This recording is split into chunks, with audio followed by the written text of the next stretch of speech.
Ladies and gentlemen, booze and movies. Time for Oh, yeah. one of these. That was the sound of beauty right there.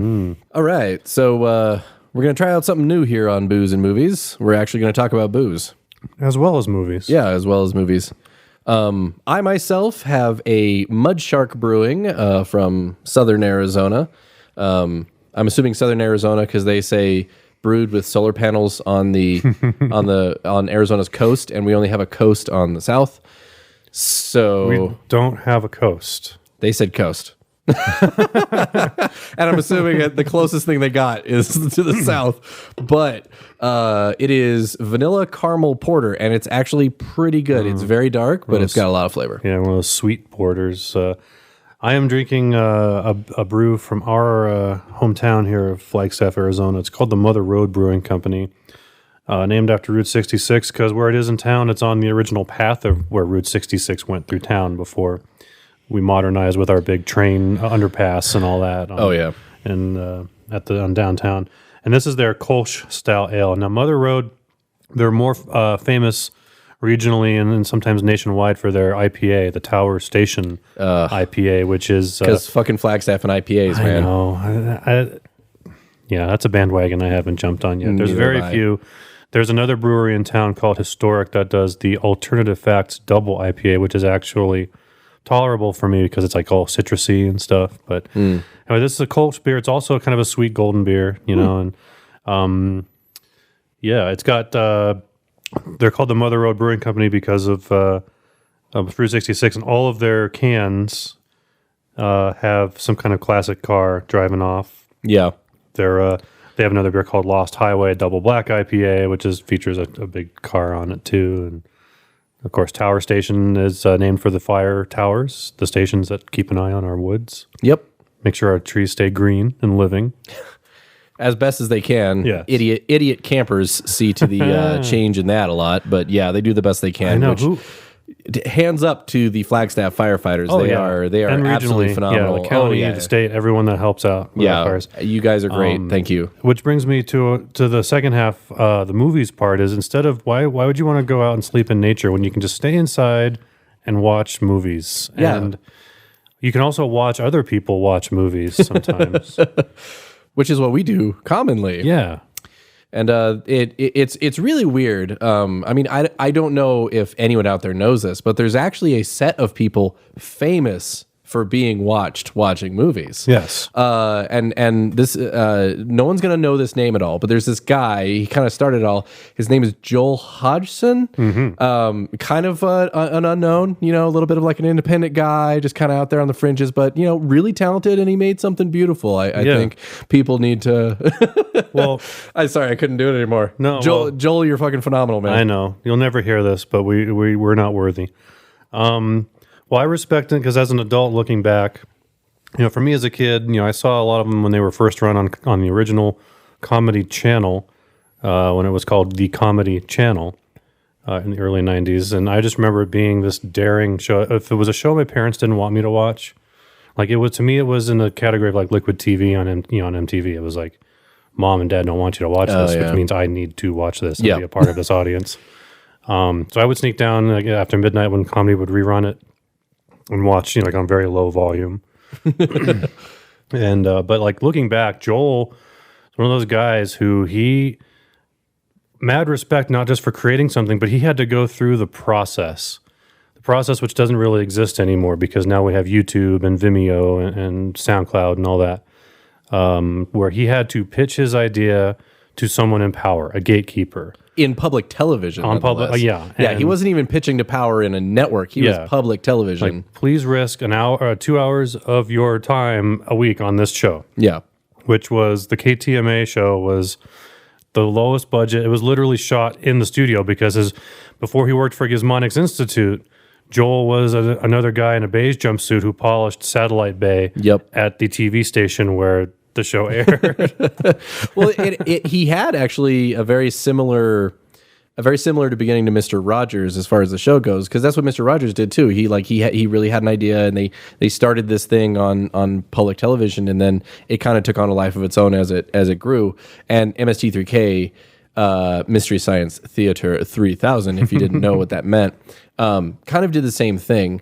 And I respect Joel just because, I mean, you and me, we are content creators for YouTube, and we obviously love that creative output. We love making something, and even if one person watches it, we love having put in our time to create this, and then at least one person watched it. Yeah. And you can feel that honesty from Joel, even from the very first beginnings. Like you said, had like zero budget, like shit's made out of cardboard in the background, which I absolutely love that even in the new seasons, they kept that thing, it's like shit's made of cardboard, like, cause the fans needed that. It's like, we love that low budget. That is kind of what made the show.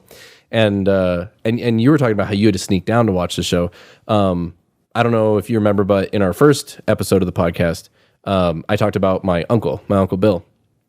And he was the media guy. He found out any way he could to record stuff. MST3K was like his bread and butter. And because of that, my dad knew about it. And because my dad loved it so much, I got to know about it. So I had a little bit of the opposite story. I mean, it aired at like 11 p.m. where we were. And my dad would actually be like, yes, you can stay up for this and just this. And I got my exposure that way. And even past that, Heather and I, like that was one of the tests of our marriage. Like finally one day, So like, many tests. right? Well, we went through that little period where we weren't dating, and then we started dating again. And like, I finally got up brave enough. I was like, okay, she likes me so far. And I was like, have you ever heard of MST3K? And she was like, yes, my dad and I watch it all the time. I was like, okay, thank God. Yeah. It's like, not only do I not have to explain it, but like I can fucking talk about it now. And it was important to me that she knew about and MST3K. That's like, people, you either love it or hate it. I've never seen anyone who's just kind of like, yeah, I'll watch it casually. You're either, the people who don't like it are like my parents are like, why would you watch somebody commenting on a movie? Yeah. And it was kind of like for me, because like I saw these movies, in the Bay Area, we have a ton of independent TV channels, called UHF stations that would show these these movies like as their Sunday night or midnight movies. And so they got for free. Yeah. Or the Saturday afternoon movie, stupid low budget sci-fi crap, that's G-rated, and it's like, why would you watch something that you wouldn't watch regular, like you shouldn't watch this, it's crap. No, it's not watchable. Well, it's like, the commentary makes it watchable. Yeah. It's like, but it's like the spoonful of sugar, but that still that doesn't make sense to some people. The people who don't like it, they're like, no, I just want to watch something and watch it. I don't want to watch someone else enjoying, or, I don't know. It's interesting, but these people, they still watch like directors' commentaries. Yeah. So I guess that's more informational and educational for the most part. But well, for me, a lot of it was the I'm not really alone kind of thing, because you have these bad movies, and it was actually just for the fun of mentioning this, like that was the original idea behind our show, B Movie Support Group, is when you watch these shit films, you don't do it alone. You can't. Or yeah, a lot of times you can't. Because you can't you need to ask. You need to determine something. It's like, what did I just see? Yeah. Did I just see that guy pull a gun out of his ass covered in peanut butter? Yeah. Yes, you did. I am there to say, yes, William, you did. Yeah. And you need that. You need someone there. And MST3K is beautiful because you can be alone and still be with your friends watching a bad movie. Yeah, it is very much, and that's why I go through binges like here and there throughout each year. Like, I'm going to watch MST3K. It's 10 o'clock on a Thursday night. I don't have to go to bed, and I don't have to go to bed yet. And it's like, I'm just going to get through this episode of Rocket Attack USA because I love just the way they read the credits and like and Vladimir Nushmov as the commie scum. It's like, yeah, that's a good one. The McCarthyism commentary in the segment, the acted segments and stuff, and it's just real. And that's the thing is I cherry pick. I mean, I haven't seen. It's not like Star Trek where I can see every episode, but I do remember the movies by name, and whether it's a Mike or a Joel episode, usually. Well, yeah, and a lot of the times when you're talking MSU3K episodes, you have the titles of Star Trek. You remember the title of Star Trek and maybe the episode number. I can't tell you the episode number of any MST3K, but you can be like, hey, remember those ones where the people landed on a planet and there's an island and dinosaurs? I'm like, King Dinosaur? Yeah. Hell yeah, I remember King Dinosaur. Like, and like you said, I know the movie. Like, even right now, so not but 15 feet to our right is my TV that currently is paused, and it's paused because the touch of Satan. Yes. Just a touch. Just the touch of Satan. The touch of Satan MST3K episode is sitting up right there. We've, Space Mutiny is one of our favorites also. Yeah. And then we have this fun thing. I guess you can call it, I don't know. Anyway, there's an intriguing thing. You love Joel as the host. We both love Joel as a creator. Don't get me wrong. Yeah. You love Joel as the host. I love Mike as the host for different reasons, like different energy levels, different personalities. But we love Mitchell. I think both of us love Mitchell the most, and it has both Mike and Joel, and it's freaking wonderful because like you and me even use that as a statement to confirm things to each other. Well, because the running gag is whenever Joe Don Baker as Mitchell, does an action move or punches through a door or something, Crow or Joel will just go Mitchell, like Banachek, and that's like I'll respond like if I'm replying in the affirmative to a text you've sent, I'll just say Mitchell. And I even do it too. Like I went and I got all the dishes done. And like I shut the door on the dishwasher and just I'm alone and I shut the door on the dishwasher. I'm like Mitchell. And there's no one around. I'm not doing that for anybody, but for the sake that I freaking love that episode and Joe Don Baker's ridiculousness as a TV pilot detective. Yeah, that's another. Yeah, that's a lot of the sources for the movies are like the full length TV pilots that didn't get picked up or got picked up in a different form, but the network still needed to use this film that they spent money on, so they put it on like a Sunday afternoon TV movie of the week or something. Like same thing with San Francisco International Airport, where the big B actors roar, and that's one of Mike's favorite good episodes of Mike, because that was a TV pilot with two old Western actors, Pernell Roberts from Bonanza. Oh yeah, we've been drinking, people. Kolsch and Clu Gulager from he was Billy the Kid on a show called The Tall Man about Pat Garrett and Billy the Kid, one of the Western legend shows that was on. Uncle Bill had some of those recorded on VHS, and that's a great. I just love that because I'm from San Francisco. And I always, even these crappy B movies, I have this critical eye because when the kid steals the airplane and he's flying around, and Purnell's got to take his airplane up and talk him down, and which is weird to have to do that. The commentary is great because he's like pointing down, and Mike's like, "That's where you're gonna die." It's like, yeah, I think I think the exact way he's like, "Down there, you're gonna die down there." He's like pointing, and he's pointing at the radio, and the kid's like, "What? No, too dumb. Can't understand." I'm like, well, he's giving him instructions on how to land at the airport, but they're flying over Fisherman's Wharf, which is nowhere near the airport. It's like, but we want scenic views of San Francisco, and so they just threw it together, and it's all. I don't know if they intended it to be sepia tone, but it's the print they use is just brown. I think what they did is it's browner than Enemy. So honestly, what it looks like to me, and probably someone who's an expert of film stock out there is going to tell me that I'm wrong, but what it looks like to me. From having used expired or close to expired 35 millimeter film, is it seems like to save money they bought old film stock and filmed on that to kind of save a couple bucks because you're only going to see it once exactly, and it'll be transferred to whatever videotape soon anyway. And they're like, once we air it and people pick it up, well, color corrected then, and they just didn't do it because it sucked. Yeah, and that actually there was a TV show, but they replaced Purnell with Lloyd Bridges. Really? Yeah, as My Job, My Way. I didn't know. I did not know it made a show. It only lasted 6 episodes itself. So. Oh, okay. Do you remember? I always do a deep dive into these things I get interested in. I try to, and then I drink. You know me. I just start drinking. So that's like everything in life. I tried to, but then I started drinking. We had something that's never happened before. This audio rig that we're talking on right now, I set up in complete sobriety. Yes, which I've never set up my equipment sober before. So, Merry Christmas, everyone. I guess. But like you love the San Francisco International one. The one I tried to do a deep dive on, but I couldn't find much information. I probably should find some like MST3K Reddit forums or something because those guys are pretty on ball. But it was called Riding with Death, and it looked like, so it was a movie, and it looked like a pilot movie trying to pitch the idea for the show, but it begins with the guy literally saying his backstory as to how he has the power of invisibility, and there's footage with him as the actor of that happening. Oh, good. But it's all cut together really slim. So I'm almost thinking that they had filmed the movie and then were filming the show when the movie was like they had parts of the show already filmed when the movie was cut together, so that they're like, okay, we'll pitch this, it'll get picked up for sure, so let's already start filming the show. And then they sent it in, and the people are like, what the hell is this? Yeah.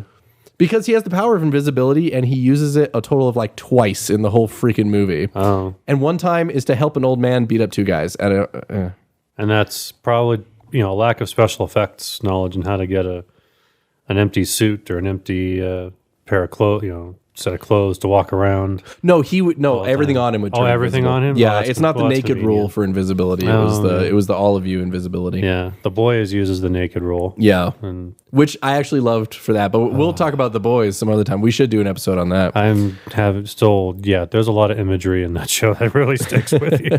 Anyway, we're talking about MST3K. Yeah, which has a lot of imagery also, but not as disturbing. Well, what's weird is because, a common theme throughout both the Joel and the Mike episodes is sometimes when they get a movie that's barely feature length and won't make a 2-hour show, they'll watch a short. Or several, yeah. Or a couple before. And it's usually some educational short that's anachronistic and just really lame compared to a 80s or 90s audience, and now 2010s audience. And the one that, because the movie the feature is the wild world of Batwoman, which is interesting in and of itself because it's a crime caper movie that features a 50-year-old like former burlesque dancer with double E's in a boosty. She's in her corset. She's the Batwoman the whole time. She should be just called the Boob Woman, I think, because she's just fallen out of that. Yeah, I did not have a problem with her attire. Yeah. I'm just gonna say it. But the short that they watch is this. It's an educational. It's like a what would you do film about cheating on a math test, and it's this poor kid's life, and the way it's shot like a fucking horror movie, because it's just dark, and the kid is sitting in his room alone. There's no lights on, waiting for that phone call to see if he gets kicked off student council. Yeah. And it forms the subject matter for every one of the robot segment, the bots and Mike segments throughout the, because they do like, did Crow cheat on a test or something like that? All the skits, yeah. Yeah. Well, so. I love that too, because it was very almost Hitchcocky the way that it was shot. It was someone who I think you're right. I think you're dead on. I think someone enjoyed horror movies and all they could get as a directing job was this PSA. he's in his room because he cheats on the he gets away with cheating on a test. Him and his accomplice Mary, his kind of girlfriend, and he's like. But his teacher gives him a weird look when she gives him his grade back because it's like the best grade he's ever gotten on an algebra test. Yeah, it was way high. She looks at him sideways, and so he's sitting in his room imagining his teacher, finding out or coming to the realization that he cheated, and it's just her head, super like him imagining her big head in his room. It was very like Christmas Story, but like a thriller, like all of a sudden, and it's just I don't know. It's like that you didn't need to use that shot to tell this story about poor Billy and how he completely ruins his life and Mary's life because she also failed that test they cheated on because she helped him. I forgot what movie it's before, but there's one that it is my hands down absolute favorite short that they did, and it's called like Should We Get Married or something like that. It's not How Do I Know I'm Really in Love. How can I tell if I'm really in love? I just love singing. It's not as good as that, but it has this beautiful obscureness to it. And it's just this young couple who wants to get married, and then they're seeing a counselor, and the counselor's like, well, young people sometimes believe they're in love, but here are some signs of whether or not your relationship is going to work. And it's a whole thing. It's like, have you tried talking about money together? What are your plans for jobs? Like those whole things. It's a very straightforward PSA, and there's a lot to make fun of because of how dry it is. But the thing I love the most is there's the girl is staring at the counselor as he's talking, and the shot is her, no one else. And it's slowly zooming in on her face, and she has this lost stare, and it's supposed to convey that she doesn't understand marriage. But superimposing over that, Crow, Servo, and Mike are doing like war noises, and the Crow's like, Marines, we are leaving. You hear like helicopters, and it made me laugh so hard because her just look on her face is she's somewhere else. Like she's having a Vietnam flashback. One that back to San Francisco International Airport. Sorry, I'm going to mine this episode for a lot of commentary here. The scene in the beginning, young Davey steals the airplane because he feels neglected by his journalist father and his mom, who wants to take him to El Paso for some reason. But it's the beginning scene where you find out, he's packing his bag and he doesn't want to leave, and both Crow and Servo are talking about like, well, I don't want. He says, it's like, I don't want to go, and Servo says, but they need you in Vietnam, Davey. And it's like, sometimes parents just need to live away from each other because of their kids. Yeah, they just tear live away live away from their kids. I mean, it's like, yeah, that one's so brutal. I do absolutely love that one, especially when they are figuring out a heist is going on, and they get the postal inspector to come out, and like it's like, we can't open this without the postal inspector, and then the postal cop open it. Yeah, and then the postal inspector gets there, and he doesn't even open the box. He can't open it because the fake screws. Yeah, so like the postal inspector just stands there and watches them open it, which is like, why the fuck did you need him? Federal government employees just gets paid to supervise. They don't I'm even here making sure regulating. It's so stupid. Well, as Clu Gulager said, he's the sheriff of the airport, right? He's the San Mateo County sheriff, so he gets to run the security. So I think he can, if he's got evidence, like the package weighs the same amount as the magazines or whatever, because it's actually kind of a except for holding the pilot's wife hostage and creating a completely, an unnecessary distraction. Yeah, they could have just bribed some guy on the tarmac to just mess up a wheel or something. You ship a package from Alaska to San Francisco. It's 40 pounds of magazines. You get to the tarmac. You open up the cargo bay. You switch 40 pounds of magazines, with $3 million.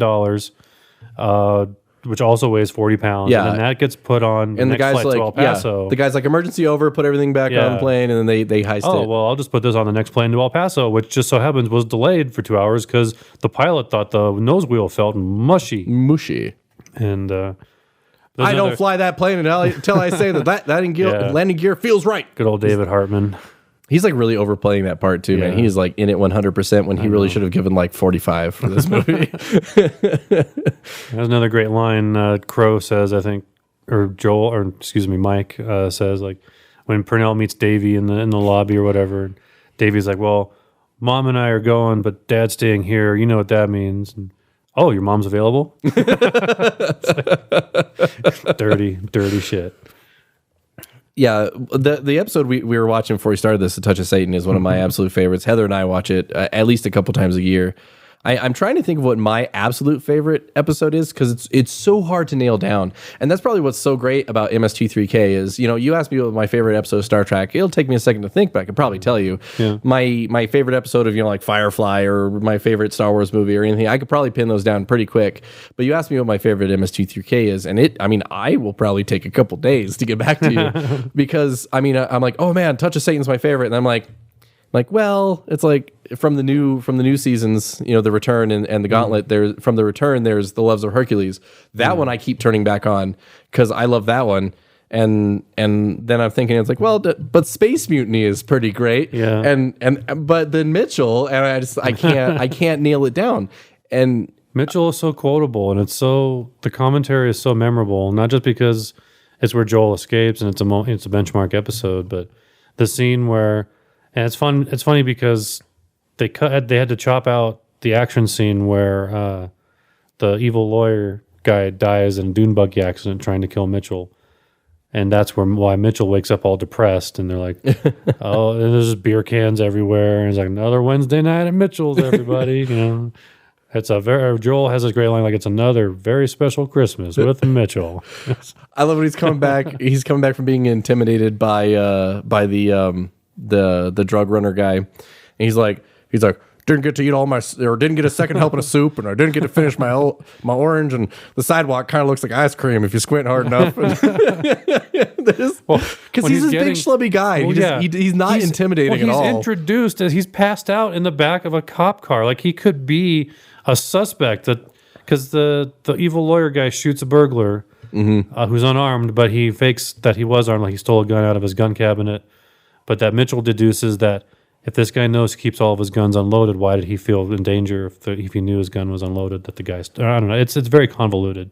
But Mitchell has a hard on for proving this guy murdered a burglar in his own home. Well, because the guy's kind of a dick, but it's like, let him be a dick. But he shows up and he's like, just passed out, and he's like, "Oh fuck, I gotta go to work." And the bots are saying like, "Do you got a towel or a moist towelette I could have, or maybe a sofa I could stretch out on for 5 minutes?"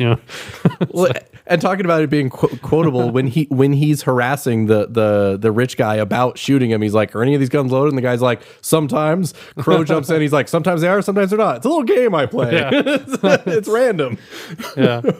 And when he's getting the assignment to go stake out Martin Balsam, it's like 24-hour day. His evil police cap's like 24-hour day assignment. It's like, well, when do I eat? It's like you get to take midnight to 6 off or whatever. It's like, but what about eating? The best part too is when the prostitute's first coming to his door. Oh yeah, and he puts the gun in his pocket or in the slip of his jeans, and he stands up and like while he's talking, it slides from his crotch down his leg, and Crow just goes, "What the?" Yeah. No, the best part is when he spills beer on her, and Crow says, "Well, you were going to smell like beer pretty sooner or later anyway." It's just, I have beer and vodka. I like to finish my beer with another beer. It's like having dessert. See, it's so quotable. Well, and then Space Mutiny is one of my favorites too. Yes. Well, the running gag is all the nicknames for Red Brown, Captain Captain Ryder. I want to say, Ryder. Dave Ryder. Yeah, that's right. I want to say Hardak, but that's the evil computer from Batman the Animated Series. Hardak. Yeah. But no, it's like Space Mutiny is great because like we did that for a movie support group. Yes. Because like Space Mutiny, even outside of MST3K, is famous for being this really, really almost like if someone could do the math onto how to make something good by being bad, like that's Space Mutiny. There's so much. Excuse me. Yeah, I did. There's so much to unpack because it's completely miscast in terms of the daughter. Cameron Mitchell, of course, he looks like Space Santa Claus. They're going for, because they ripped off all the Battlestar Galactica footage. Yeah, and they're going for Space Mystic, anyway, I think. Well, they were going with Cameron Mitchell as the commander. They were going for a Lauren Green Commander Adama thing, but they put him in this Santa Claus beard and this shower curtain. It's the shower curtain that Melvin Belli wore in that episode of Star Trek where he's the ghost and all the children shall lead. Like he's just wandering around like, war, what? I don't get it, Captain Danvers. It's like, and he even stumbles off. He's like, I don't know. He just stops talking. But like the daughter again, like intended to be like a early 20s character, is played by clearly in her late 40s. Yeah, I would say. Probably maybe older. 40s.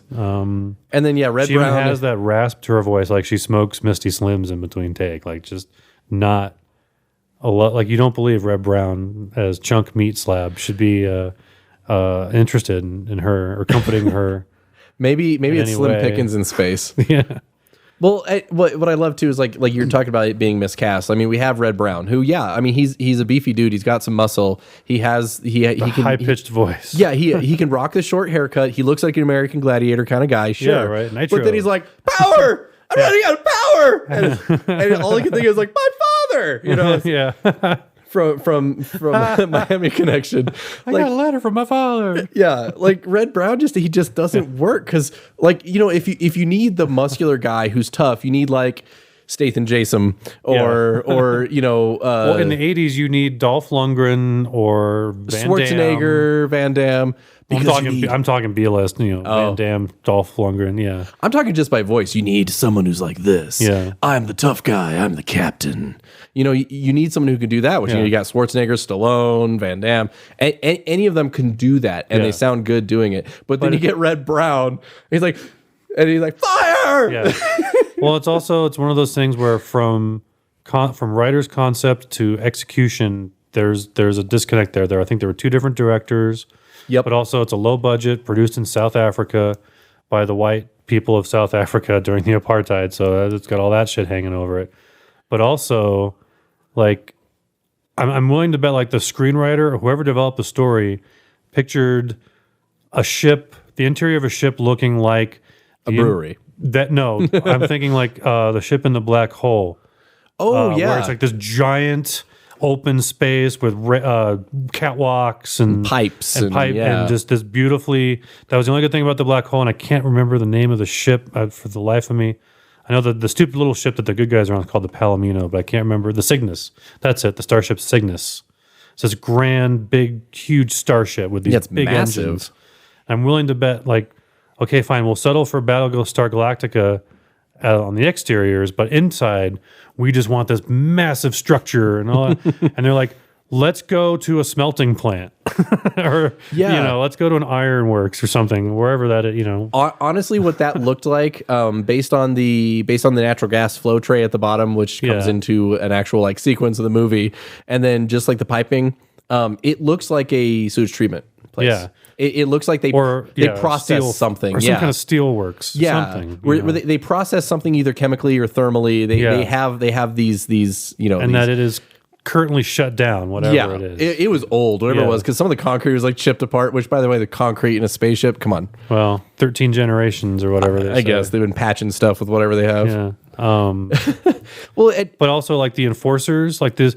I bet you the screenwriter managed like speeders flying 3D, around and going through pipes and dodging like Death Star superstructure type flying. And it's literally like, let's get a go-kart and put plastic shield around it. They were like golf carts. They cut out letters and couldn't align. It just says enforcer, like a child put decals on a model. And it's just so lame. I think Heather's description was K9 mobiles. Yeah.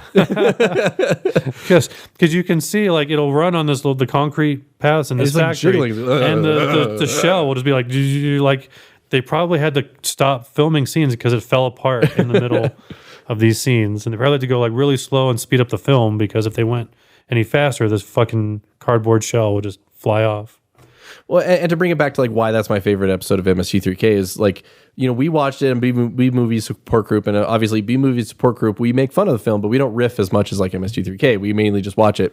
But we're not scripted. That's exactly. Difference. Yeah, it's more more organic reactions to that moment. But with MST3K, it's hilarious because MST3K, like, they like to throw in a joke. Like, whatever they say, that's the joke, right? Mm-hmm. But Space Mutiny was so bad. There are some parts where the joke is they just laugh. Yeah. I remember there's this part that I honestly, the first time I watched the MST3K episode of it, I think it's one of the parts where Red Brown yells, and Crow just giggles. And I laughed so fucking hard. They sound like morning show co-hosts where they're just sitting there laughing at everything for a lot of scenes, especially the guy at the beginning where he's like, he's just in his corner and there's a cardboard computer in front of him and he's calling up, he's one of Calgon's evil guys, and he's calling him, he's like, I think you should know that some women came in on the shuttle. They're called Balerians. I don't have any, I'm sorry, the information I have is so scanty, but I'll try to get more. Like, first of all, there's no reason for that in the movie. There's no reason for, like, nobody needs to know about the Balerians. They don't do anything at that point, except they walk in and they say, this room's fine, now get out of here. And but it's just so poorly constructed. Like, they have nothing. They're just like, They're just chuckling like Beavis and Butthead. Yeah. It's so great. But that works for that episode because that ties into what I was saying before. Like you don't feel like you're watching the bad movie alone. It could even be something as so simple as like they're laughing when you are. They're getting the same entertainment out of this that you are. Yeah. And so I loved them. I love that episode because of that, and I love MST3 because of those things. Oh, there's another episode. I love Werewolf. I haven't seen. Okay, I'm not familiar with that one. It's got a what are their name? So the non-Hollywood accepted side of the Sheens, the Estevezes.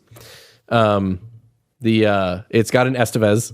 Oh, Joe Estevez, perhaps? He's a B movie star. Maybe it might have been him. He's Martin Sheen's older or younger brother. It might be, and also the star of everything Tim Heidecker does now. But yeah, he's they have like a D-list Estevez in there. And then like it's just stupid. It's this really, really stupid movie about like they find a werewolf skull and some people get scratched, so now they're werewolves, and the main character's a werewolf and he's falling in love with this girl. And there's this guy like trying to turn people into werewolves just to see what it does. It's really stupid, and the entire thing is supposed to take place in Flagstaff, Arizona. Although being Flagstaff locals, I can definitely say It's not. There's not a single goddamn shot in that movie that is Flagstaff, Arizona. They used Winslow. They did. It looks like they shot everything near Tucson. Oh, okay. It does look like Arizona. Yeah, we're not. But it in the looks like desert. Tucson. Sorry, not in the desert. Because like most of it's in the desert, and like, oh, we'll drive this up to Flagstaff, and it's like, and it's not like it's not like Kingdom of the Spider with Shatner, to where they said Flagstaff and they actually fucking went to Flagstaff, or they said they were going to Sedona and they shot it at that inn in Sedona. No, this was like, we're going to Flagstaff, and it's clearly not Flagstaff.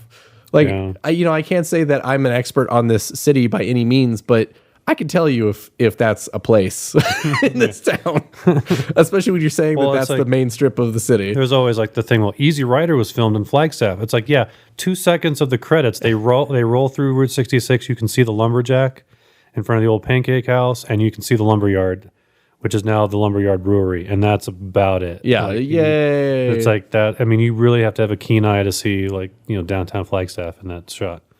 On the Mother Road, which I am drinking, just to remind you all, Mother Road Kolsch beer, which I'm almost.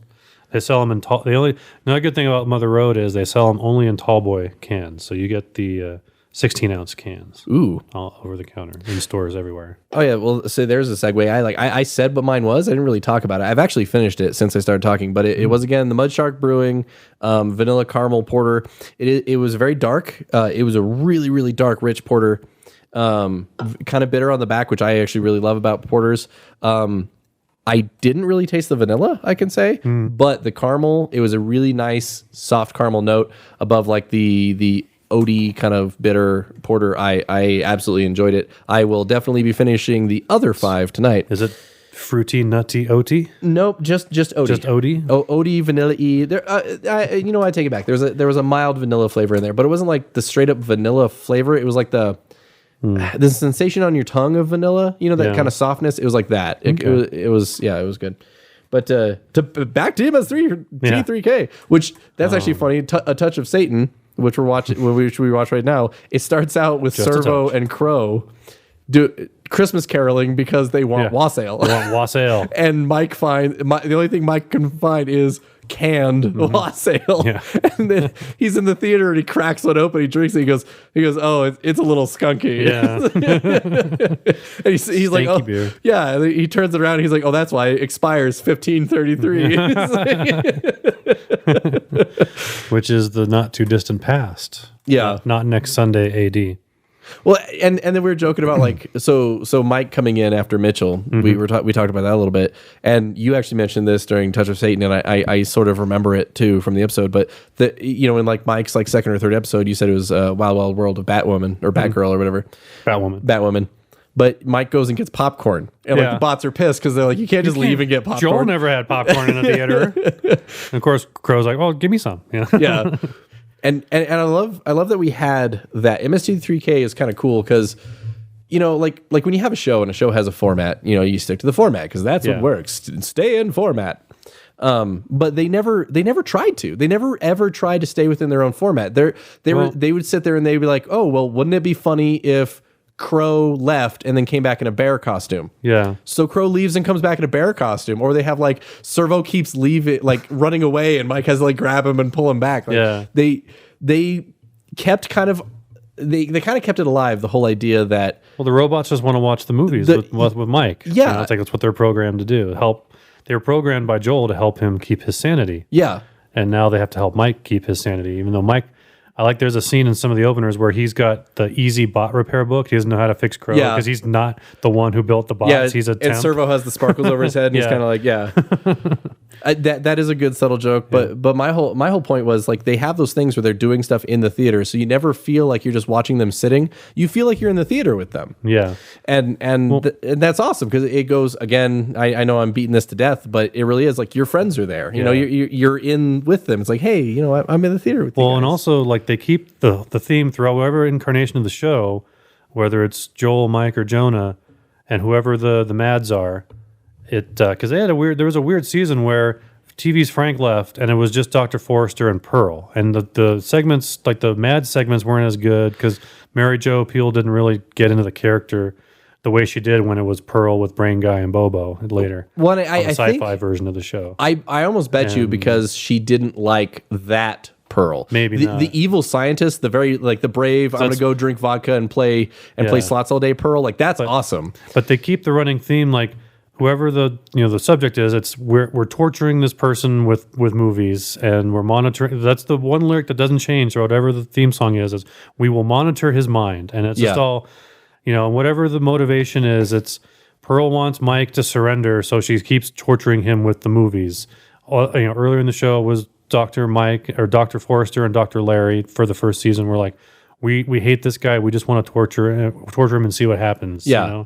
Well, that's why they didn't count on him building the bots to help him keep his sanity, and that's what makes kind of the drama of the show and prolongs that's what keeps the show going. Is if it was just a guy watching movies with two friends, it wouldn't have that same compelling thing. You have that kind of storyline there where there's you care about Joel and his plight. Yeah. And Mike and his plight. And that's what keeps the show going.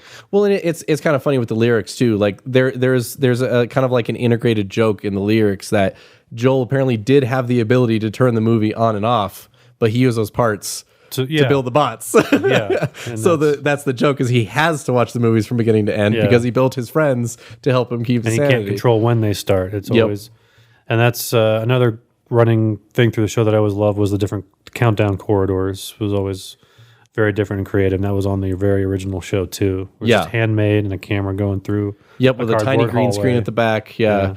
And I love that too, because like the way they show the dog bone shape for the satellite of love, which by the way, satellite of love, SOL, shit out of luck. Yeah. Like, come on.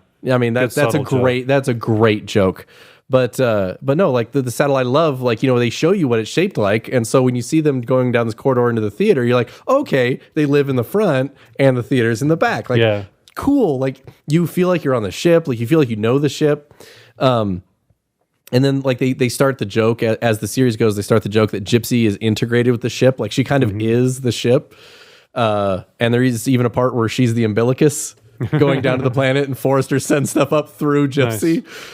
Nice. But I've loved that they, like you're saying, they kept that. That's never gone away. Even in the new episodes with Jonah, like you're in the theater. Like the theater is very much part of what you're doing. And these two bots are integrated into the story in a way that like you can't have MST3K without the bots. Yeah.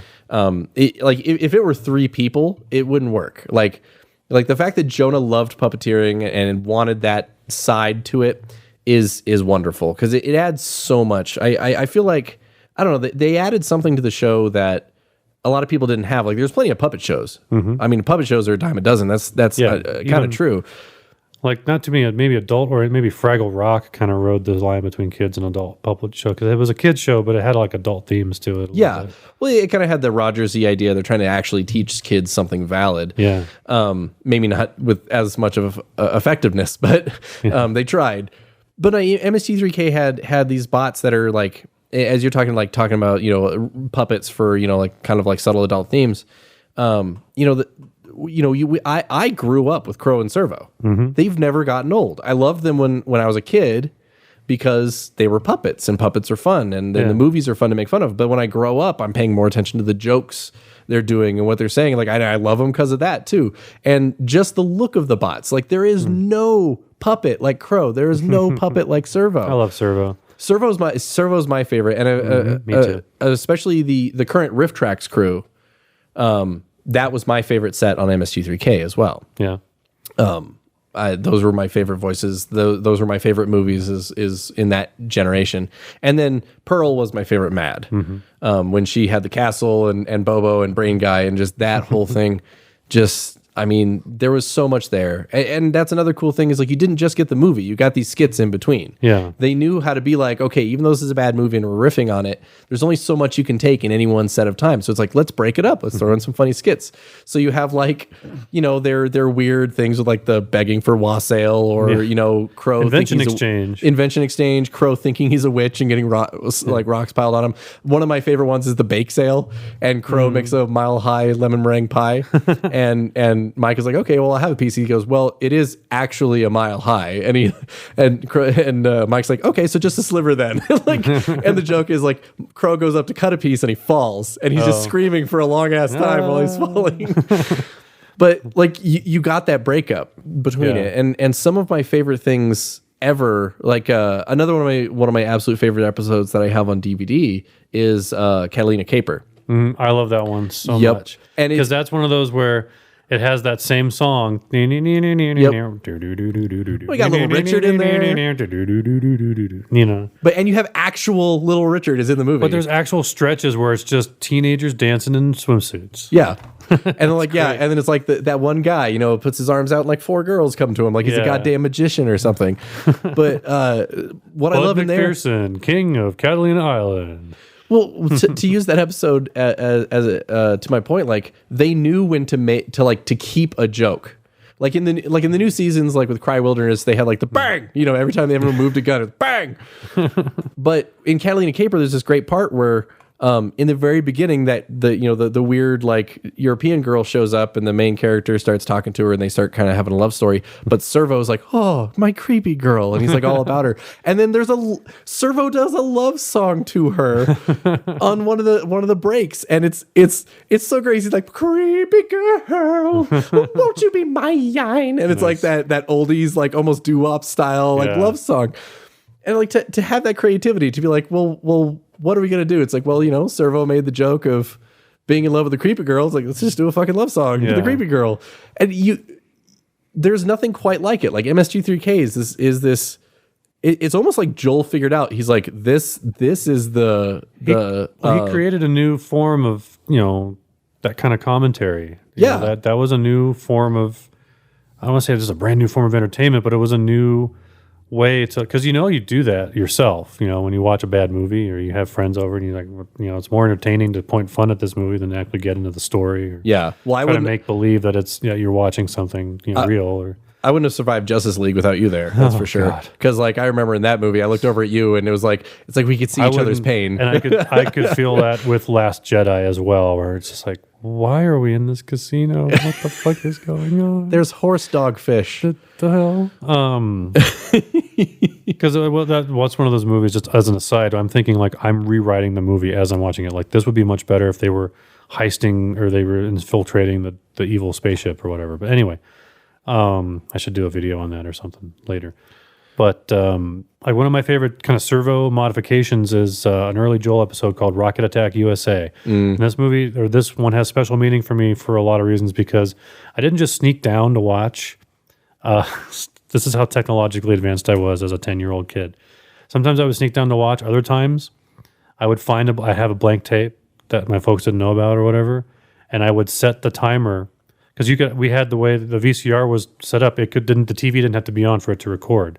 It just had to be set to channel 3. Oh, because you had the cable channel. You had the input going through the VCR. So what I would do is I would set, with no one looking, I would set the VCR timer to midnight to 2 to tape it, set it clandestinely, because the only thing, a little dim red box would light up and say timer on the front of our crappy VCR. So you couldn't really see it from a distance unless you looked right at it up close. Well, and it's not something you really pay attention to anyway. Yeah.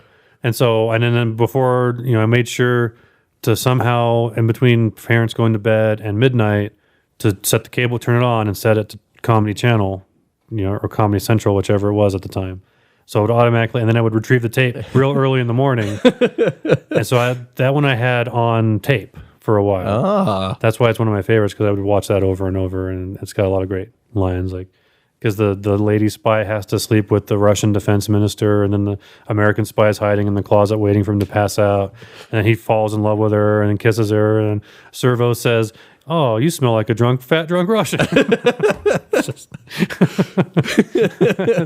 Sometimes when I'm hiding in the closet and he's out here with you, I want to come out here, and Crow finishes the sentence and put you in the closet.